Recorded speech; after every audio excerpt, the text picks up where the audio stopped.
अस्सलाम वालेकुम। आज के लेक्चर में हम बात करेंगे how to calculate arithmetic mean. Arithmetic mean क्या होता है और अरिथमेटिक मीन को कैसे कैलकुलेट किया जाता है और अरिथमेटिक मीन कितने सीरीज़ों में कैलकुलेट किया जा सकता है। इन सभी चीज़ों का खुलासा आज के लेक्चर में हम करने जा रहे हैं।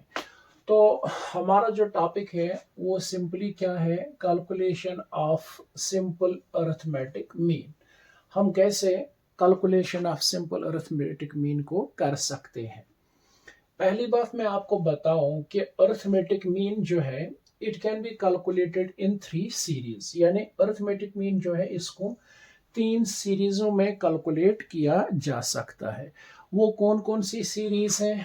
एक जिसको हम बोलते हैं इंडिविजुअल सीरीज, दूसरा जिसको हम बोलते हैं डिस्क्रीट सीरीज, और तीसरा जिसको हम बोलते हैं कंटिन्यूअस सीरीज।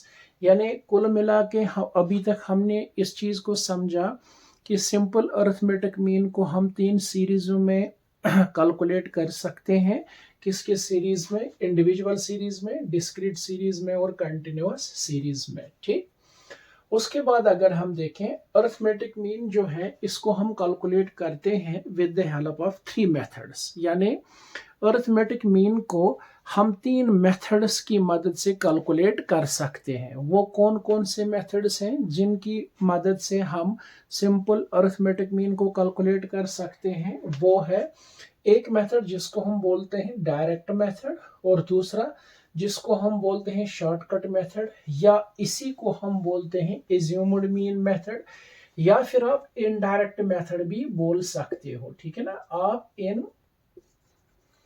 डायरेक्ट मेथड भी आप इसको बोल सकते हो। ठीक है, और फिर तीसरा जो है that is called step deviation method. ठीक, तो अभी तक हमने क्या सीखा कि अरिथमेटिक सिंपल अरिथमेटिक मीन जो है उसको 3 सीरीजों में कैलकुलेट किया जा सकता है, और सिंपल अरिथमेटिक मीन को हम 3 मेथड से कैलकुलेट कर सकते हैं। ठीक, अब मैं यहाँ पर आप लोगों को समझाना चाहूँगा कि एवरेज किस चीज़ को कहते हैं, या फिर मीन जो होता है इसका क्या मतलब होता है। पहली बात ये कि एवरेज एक ऐसा वैल्यू होता है या एक ऐसा फिगर होता है जो रिप्रेजेंट करता है एंटायर ग्रुप ऑफ डेटा को। यानी अगर एक ग्रुप ऑफ डेटा होगा तो जो एक वैल्यू वहां पर होगा जिसको हम मीन वैल्यू बोलेंगे या जिसको हम एवरेज बोलेंगे, तो वो एवरेज वैल्यू जो है वो उस पूरे ग्रुप ऑफ डेटा को रिप्रेजेंट करता है। ठीक है, तो ये होता है एवरेज।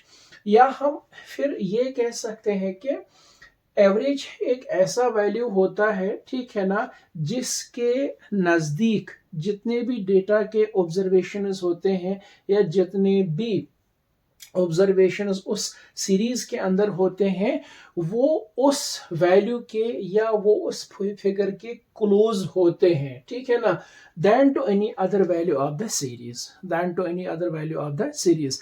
यानी अगर एक सीरीज होगी, ठीक है, और उस सीरीज के जो ऑब्जर्वेशंस होते हैं वो बहुत ज्यादा क्लोज होते हैं उस एवरेज वैल्यू के, ठीक है ना, then to any other value, दूसरे किसी और वैल्यू के कंपैरिजन में, तो representative of set of data होता है। ठीक है ना, जो एक सेट ऑफ डेटा होता है और उसका वो रिप्रेजेंटेटिव होता है कौन? Average value. ठीक है, तो we called it as average.